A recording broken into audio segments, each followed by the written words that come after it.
Usually when we think of dance battle events, we think of single elimination tournaments like March Madness. A bracket is drawn up to show the potential matchups during the event, and as the name implies, if a dancer loses a single battle, they are knocked out of the tournament. Single elimination tournaments are exciting because every battle has stakes involved. But did you know this is not the only way to structure a knockout tournament? You may have heard of double elimination tournaments, but they're pretty rare compared to single elimination. They have their own set of benefits and challenges, and I definitely see them being used for a specific type of dance battle tournament. As the name implies, a dancer would need to lose 2 battles in order to get knocked out of the tournament. Half the bracket looks exactly like a single elimination tournament, and I'll call this the upper bracket. But now there's a lower bracket where dancers are placed after they lose their first battle. Here's an example of what an 8-person bracket looks like. Winners in the upper bracket move on to the next round in the upper bracket, while losers in the upper bracket move down to the lower bracket. Winners in the lower bracket will move on to the next round in the lower bracket, while losers in the lower bracket are knocked out of the tournament.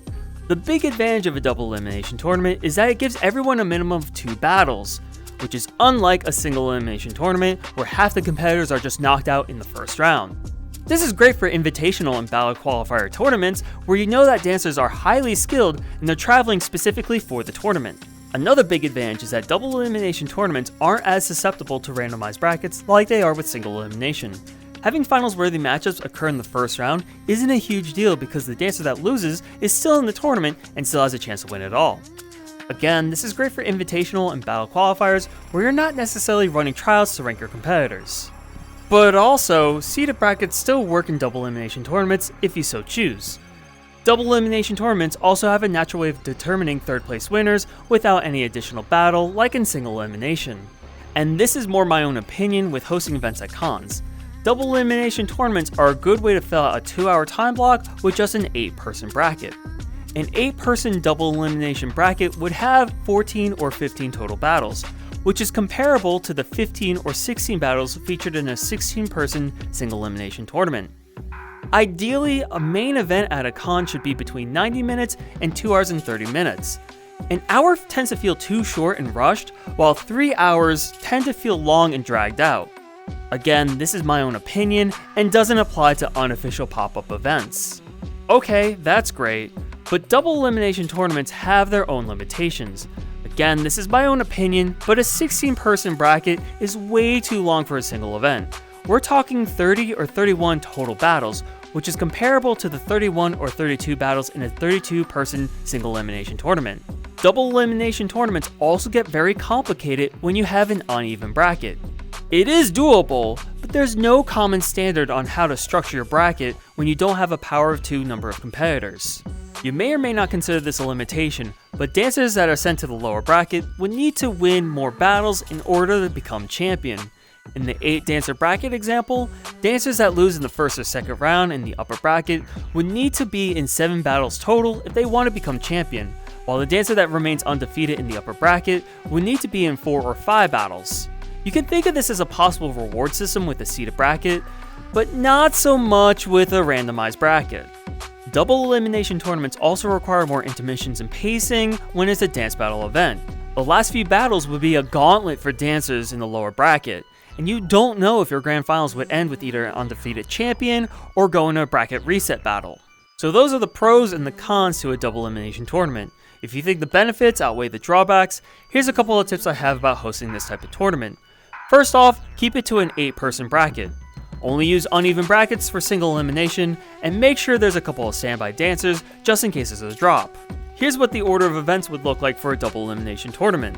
Start with the upper bracket first round battles, lower bracket first round battles, upper bracket second round battles, and then have an intermission. This intermission is needed to give dancers some rest time while avoiding repeat matchups. Notice that the loser in the 8th battle is competing in the 9th battle, while the loser in the 7th battle is competing in the 10th battle. This prevents any sort of repeat matchups in this round. After this is the lower bracket second round battles, upper bracket third round battle, and lower bracket third round battle. From this point forward, there is a chance for repeat matchups. I have a couple of suggestions to make things interesting. Repeat matchups only use 1 song instead of the typical 2, and switch which dancer goes first in the repeat matchup. Let's say example, dancer A and B battle in the upper bracket, and for that battle, dancer A goes. Then if they were to meet in the lower bracket, Dancer B would go first instead of Dancer A. Kinda makes things fair, you know? Also, the next sequence of battles is going to be a gauntlet for the dancers remaining. The lower bracket third round battle, lower bracket finals, grand finals, and the potential bracket reset battle all involve at least one dancer in back-to-back battles. My suggestion is to have some sort of mini intermission in between these battles. The host can say shoutouts between the lower bracket third round and the lower bracket finals. The loser of the lower bracket finals can be crowned third place winner before moving on to grand finals. And the possible bracket reset battle can be treated like a tiebreaker where the host just hypes up the crowd. Do keep in mind that the bracket reset battle might not happen at all, so it really is like a tiebreaker. And with that, the winner is awarded first place while the loser receives second place. That's my main suggestion for show order with the Double Elimination tournament. There are other ways of playing it out, but that's up to you on how you want to host your own tournaments. Personally, I think Double Elimination is a perfect format for an invitational or battle qualifier event. I've been wanting to host one of those for years now, and we'll see if I get to do that soon. Anyway y'all, thank you so much for watching, and I'll see you in the next video.